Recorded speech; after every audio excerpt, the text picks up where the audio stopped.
Habis tanding dari gelanggang 2 dan kedapatan membawa sabuk sudut merah dan biru dari gelanggang tersebut, mohon untuk bisa mengembalikannya ke gelanggang 2.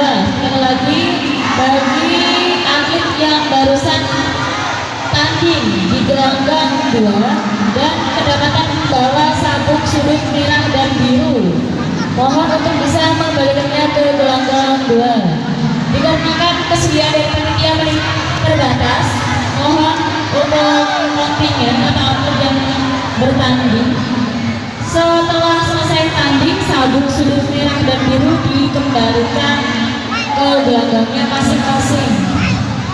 Terima kasih.